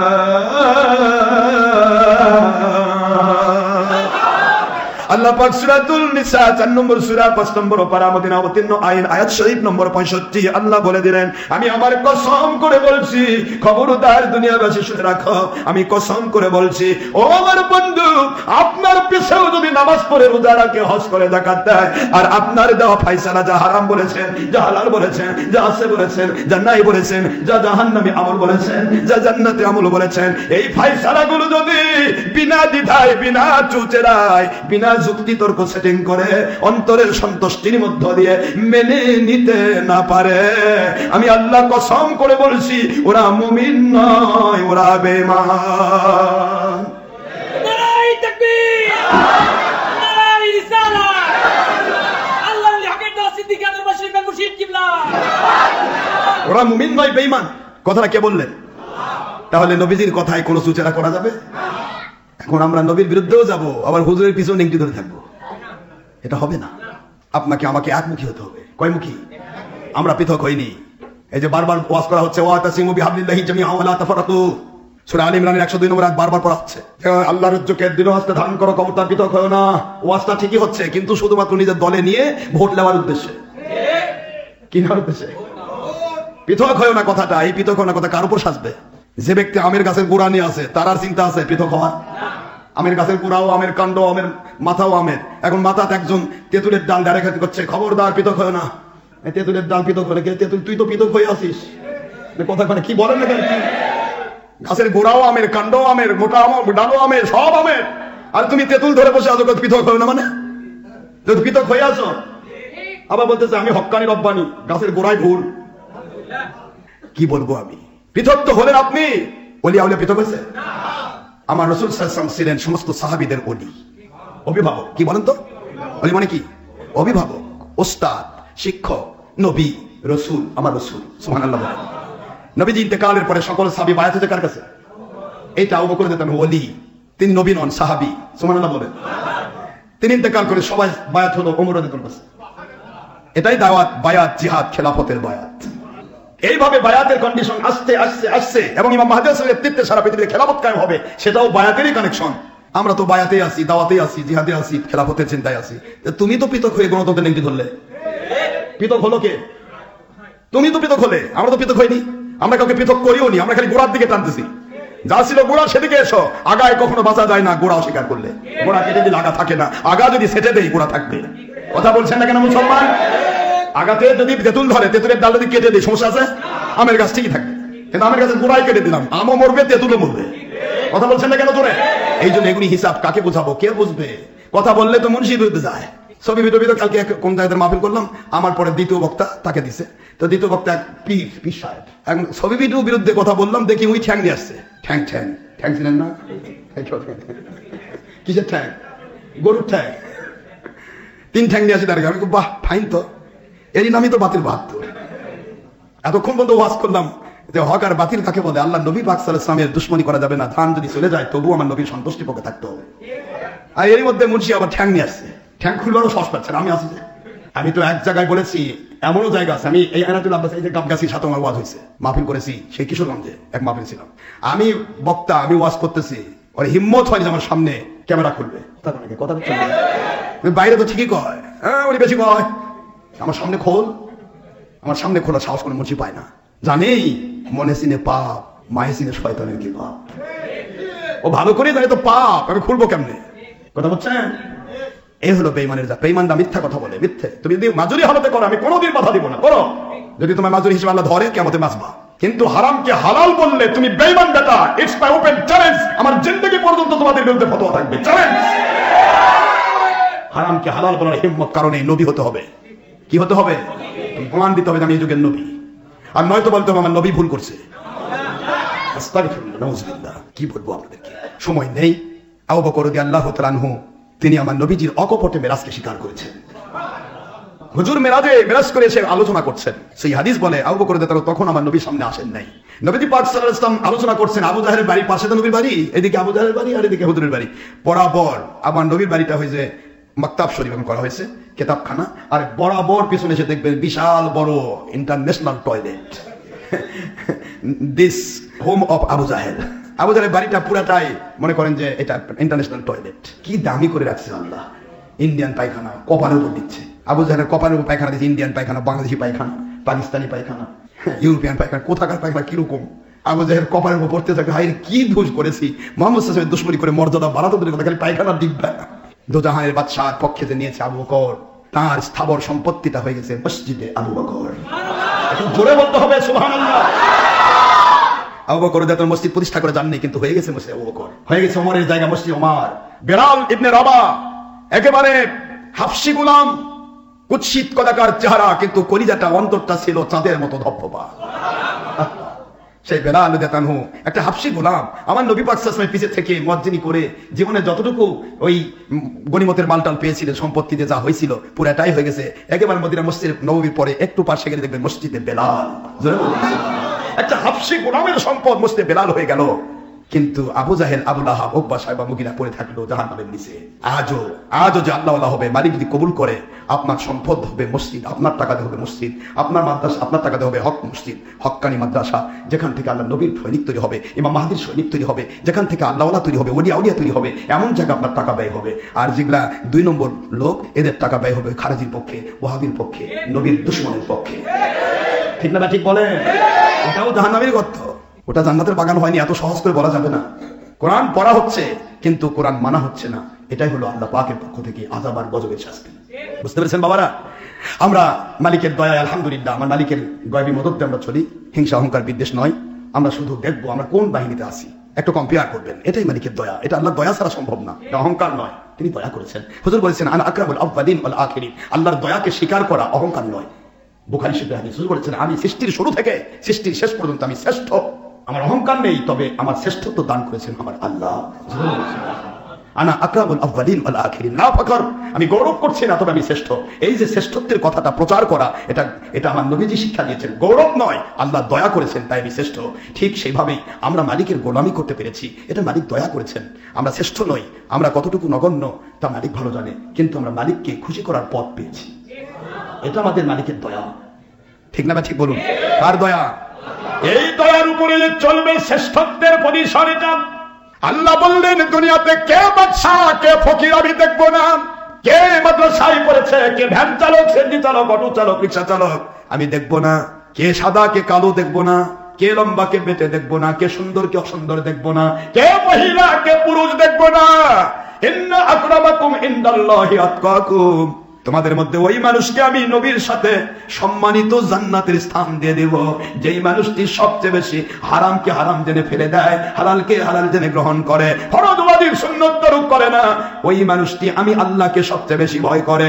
ও ফকির না বাদশা দেখবো না, মহিলা না পুরুষ দেখবো না, ওদেরকে আমার নবীর সাথে জান্নাতে আমি সম্মান দান করব। একটু জোরে সুবহানাল্লাহ বলুন।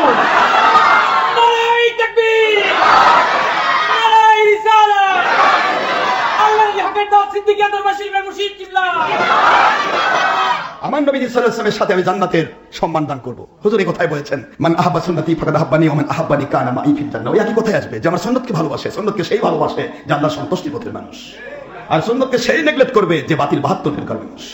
হুজুর বলেন, আমার সুন্নতকে যে ভালোবাসলো সে আমাকে ভালোবাসলো, আর আমার সাথে সে জান্নাতের সাথী হয়ে থাকবে।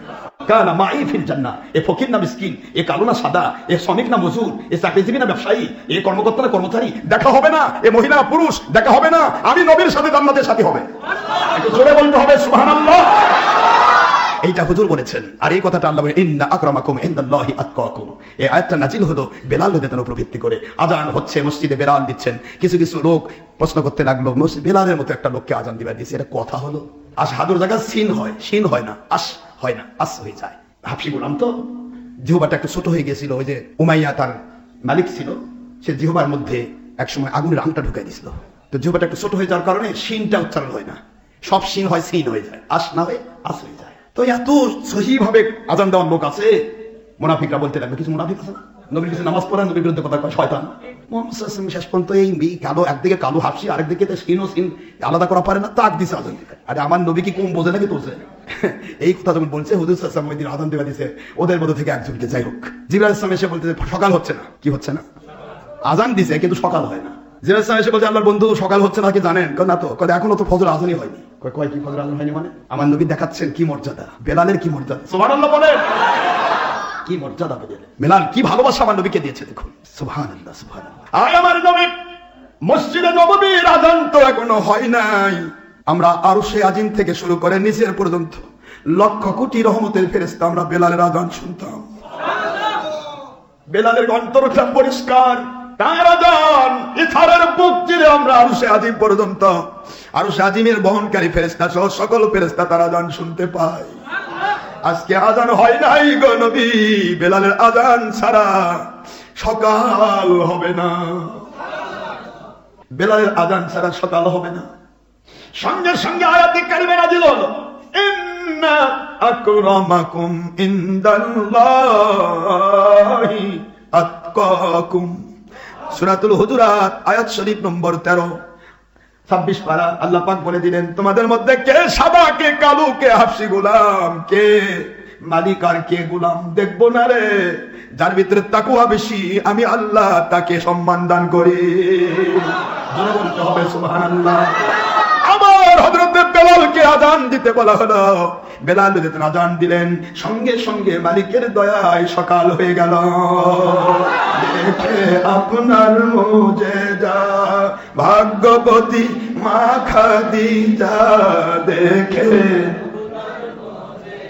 ভাগ্যবতী মা খাদিজা, সঁপে দিলেন জীবন আর যৌবন, অর্থ মান দৌলত যাচিলেন চরণে আপনায় সঁপে দিলেন, অর্থ কোটি কোটি টাকা যাচিলেন চরণে আপনার সঁপে দিলেন, বানাইলেন জান্নাতের আপন। দয়ার নবী ইমানে নবীজি আপনার প্রেম হলো মুমিনের ঈমান দেখিয়া হযরত বিল্লাল প্রেমেতে হইয়া মাতাল দেখিয়া হযরত বিল্লাল প্রেমেতে হইয়া মাতাল সইলেন উমাইয়ার কত জ্বালাতুন সইলেন নিজ মালিকের কত জ্বালাতুন দেখে বেলালের নবী মুক্তি বেঈমানি থেকে দিলেন মুক্তি দেখে বেলালের প্রেম ভক্তি জাহান্নাম থেকে দিলেন মুক্তি দেখে বেলালের প্রেম ভক্তি কৃতদাস থেকে দিলেন মুক্তি বানাইলেন আপন মুয়াজ্জিন বানাইলেন আপন মুয়াজ্জিন দয়ার নবী ইমানের নবীজি আপনি আমার জীবনের জীবন আপনি আমার জীবন সাথী অন্ধকার কবরের বাতি আপনি আমার জীবন সাথী অন্ধকার কবরের বাতি আপনি গুনাহগার উম্মতের আপনজন সুবহানাল্লাহ রহমাতাল লিল আলামিন গুনাহগার উম্মতের জামিন রহমাতাল লিল আলামিন ঈমান আমল কবুলের জামিন গুনাহগার উম্মতের আপনজন দয়া নবী ইমানের নবীজি আপনার প্রেম হলো মুমিনের ঈমান সূরা আহজাব 6 নম্বর আয়াত ও সহিহ বুখারী প্রথম খণ্ড 7 পৃষ্ঠার হাদিস প্রমাণ করে আপনার প্রেম হলো মুমিনের ঈমান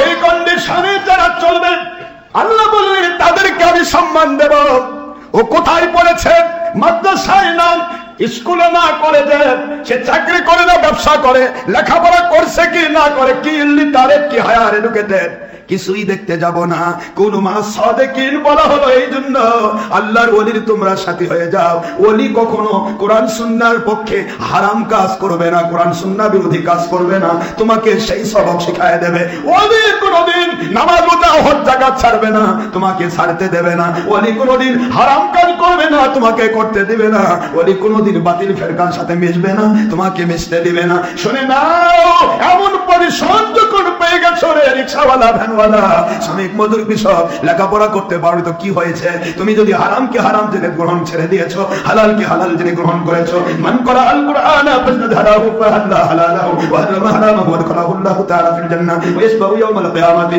আশরু মিন আহলি বাইতি মা ওয়াজাবাত লাহুমুন নার আল্লাহ পাকের হাবিব বলেন ওই মানুষটি যে কোরআন সুন্নাহর হারামকে হারাম জেনে ছেড়ে দিল হালালকে হালাল জেনে গ্রহণ করলো ওই মানুষগুলোকে আল্লাহ পাক কিয়ামতের দিন নিজের জিম্মাদারি নিয়ে জান্নাতে ঢুকায়া দেবে যেই মাত্র জান্নাতে ঢুকাবে ডাক দিবে তুমি তো আমার ওলির সাথে ছিলে আমার নবী প্রেমে ছিলে তাওহীদ রিসালাত বেলায়েতের পক্ষে ছিলে অসন্তুষ্টিতে যাও নাই সন্তুষ্টি পদে ছিলে তুমি কে বলে আমি অমুক রিকশাওয়ালা আমি অমুক ভ্যানওয়ালা আমি অমুক মজুর জীবনে লেখাপড়া করি নাই কিন্তু তুমি তো হারাম হালাল তুমি করেছো কি করে কই আমি একটু আপনার হুকুম মোতাবেক ওলির সাথে হয়েছিলাম এমন এক ওলির কাছে গিয়েছিলাম জীবনে লেখাপড়া করি নাই কিন্তু হারাম হালাল তুমি করা শিখাইছে তিনি ও আল্লাহ আজকে আপনি জান্নাতের ঘোষণা দিলেন আল্লাহ ডাক দেবেন সূরাতুল ফজরের শেষ তিনটি আয়াত ইয়া আইয়াতুহান নাফসুল মুতমাইন্না ইরজিই ইলা রাব্বিকি রাদিয়াতান মারদিয়া ফাদখুলি ফি ইবাদি ওয়াদখুলি জান্নাতি আমার নফসে মুতমাইন্না হারামকে হারাম জেনে ছেড়েছো করেছো, আমি আল্লাহর সন্তুষ্টির জন্য জীবন পণ করেছিলে, তুমি রিকশাওয়ালা ভ্যানওয়ালা আমি দেখবো না, আমার জান্নাতের বান্দাদের মধ্যে শামিল হয়ে যাও। ওই যে তোমার ওলি জান্নাতে যাচ্ছে রে, তার সাথে তুমি জান্নাতে যাও। ফাদখুলি ফি ইবাদি, আমার জান্নাতি বান্দাদের মধ্যে ঢুকে যাও। ওয়াদখুলি জান্নাতি, আমার জান্নাতে বান্দাদের মধ্যে শামিল হও, যাও তাদের সাথে জান্নাতে যাও। ওখানেই দেখতে পাবেন যে ওলিকে মেনে নিয়ে আপনি হারাম হালাল তমিজ করে চলেছেন, ওই ওলি আপনার সাথে আপনাকে নিয়ে জান্নাতে যাচ্ছে। কিন্তু ওই সময় আপনার কপাল খুলে যাবে, ওলির চেহারার দিকে তাকায় আপনার ভিতরে পাওয়ার হিম্মত বেড়ে যাবে। আপনি বলবেন, আল্লাহ আমার ওলির মুখ থেকে শুনেছিলাম যারা হারাম হালাল তমিজ করে চলবে, আল্লাহর সন্তুষ্টির জন্য জীবন যাপন করবে, ওরা মহিলা না পুরুষ, ওরা ভিক্ষুক না বাদশা দেখা হবে না, ওরা লেখাপড়া করে দেখা হবে না। কিন্তু ওই মানুষগুলোকে আপনি জান্নাত দেবেন। আজকে ওলির সাথে আমাকে যখন জান্নাত দিচ্ছেন, আজকে আমি এইটুকু আপনার কাছে বলতে চাই, আমি ওলির মুখ থেকে শুনেছিলাম, পড়াশোনা তো জানি না। আমার ওলি বলেছিলেন যে জান্নাতে যাবে আল্লাহর দয়ায়, আল্লাহর সন্তুষ্টি নিয়ে, সে তার পরিবারের 10 জন জাহান্নামীকে নিয়ে জান্নাতে যাবে। ও মালিক খালিকের রব, আজকে আমি জান্নাতে যাচ্ছি আমার ওলির সাথে, তাকে আমি ভালোবেসেছি, কিন্তু আমার পরিবারে অনেকে আমার ওলিকে ভালোবাসতো না, জান্নাতে না গিয়ে সে জাহান্নামে যাচ্ছে। ওই মানুষগুলো কই, আমার মাকে আমি ছাড়তে পারবো না, আমার বাবাকে আমি ছাড়তে পারবো না, আমার ভাইকে আমি ছাড়তে পারবো না, আমার বোনকে আমি ছাড়তে পারবো না, ও আল্লাহ আমার স্ত্রীকে আমি ছাড়তে পারবো না। মহিলা হলে বলবে আমার স্বামীকে আমি ছাড়তে পারবো না। সুবহানাল্লাহ বলে। মালিক বলবে লা তাবদীলা লিকালিমাতিল্লাহ, আমার কথার কোনো পরিবর্তন নাই। সূরা ইউনূস 64 নম্বর আয়াতাংশ, আমার কথার কোনো পরিবর্তন নাই। যাও ওই জাহান্নামের 72 কাতারে হাজার হাজার কোটি মানুষ তারা দাঁড়িয়ে আছে, জাহান্নামে কাতারবন্দি হয়ে চলে যাচ্ছে। আজকে তুমি ওলির সাথী হয়ে জান্নাতে যাচ্ছ।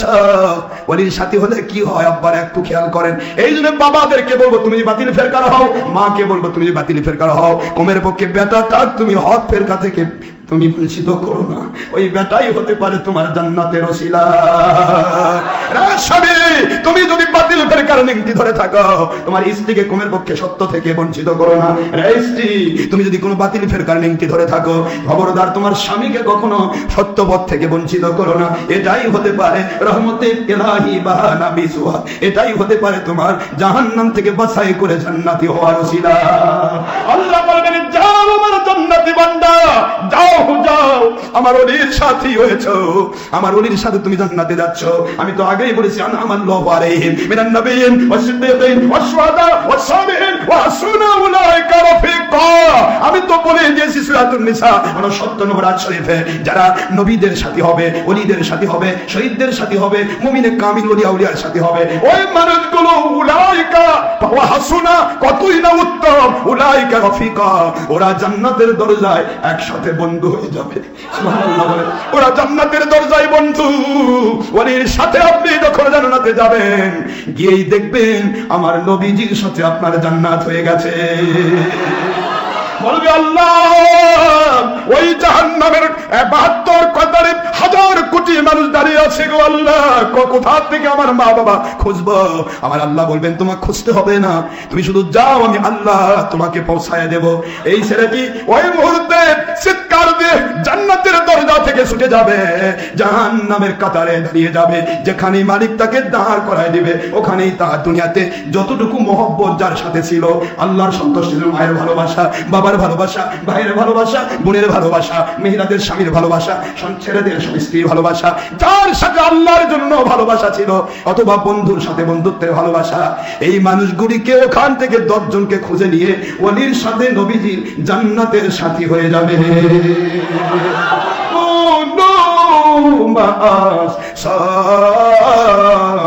সাদিকিন সূরাতুত তাওবা 119 নম্বর আয়াত 9 নম্বর সূরা 11 নম্বর পারা মদিনা নবুত 9 আল্লাহ বললেন আমি আল্লাহকে ভয় করে এমন মানুষগুলির সাথে হয়ে যাও যারা আল্লাহ বিরোধী নয়, রাসূল বিরোধী নয়, ওলি বিরোধী নয়, সাহাবী বিরোধী নয়, হুসাইন বিরোধী নয়, ওই মানুষগুলোর সাথে হয়ে যাও। তাহলে ধানের সাথে চিটা ধান একসাথে থাকলে যেমন এক বাজারে এক দোকানে একই দামে বিক্রি হয়ে যায় রে, আমার ওলির সাথীদেরকে আমি আল্লাহ ওলির সাথে নবীজির জান্নাতের সাথে বানায়া দেব। আল্লাহ আমাদের সবাইকে আল্লাহ সন্তোষ মজবুত থাকার তৌফিক দিন। বাবা অনেক দেরি হয়ে গেল। আল্লাহ পাক সবাইকে আল্লাহ সন্তোষ মজবুত থাকার তৌফিক দিন। আমরা যেন আল্লাহর পথে, নবীজির পথে, ওলি আউলিয়ার পথে, আতিউল্লাহ আতিউর রাসূল আমরের পথে সূরা নিসা 7 নম্বর আয়াতের ভিত্তিতে আমরা এই পথের অর্থ, সময়, শ্রম ব্যয় করে ধন্য হতে পারি। কিয়ামত আল্লাহ পাকের হাবিবের সাথে, ওলিদের সাথে জান্নাত হিসেবে কবুল হয়ে যায়। সবাই আল্লাহুম্মা আমিন। ওয়া মা আলাইনা ইল্লাল বালাগুল মুবিন। হাদা মা ইনদা মানফাত ওয়া মা ইনদাল্লাহি রাসূলি সাল্লাল্লাহু আলাইহি ওয়াসাল্লাম। সুবহানাকাল্লাহুম্মা বিহামদিকা আশহাদু আল্লা ইলাহা ইল্লা আনতা আস্তাগফিরুকা ওয়া আতুবু ইলাইকা। সামনে শবে বরাত আসতেছে, একটু প্রস্তুতি গ্রহণ করুন। এখানে আমাদের অনেক রকমের সময়, শ্রম এবং অর্থের প্রয়োজন, ঠিক না ঠিক বলেন? যারা শ্রম দিতে পারবেন তারা আসবেন, যারা সময় দিতে পারবেন তারা আসবেন, যারা অর্থ দিয়ে সামান্যতম হলেও সাহায্য করবেন আল্লাহর দয়া তিনিও একটু কষ্ট করবেন।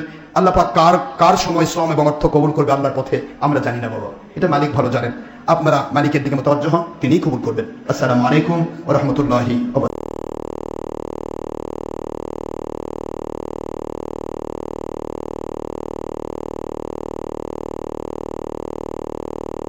বাড়িতে আশা করি আপনারা সবাই ভালো আছেন।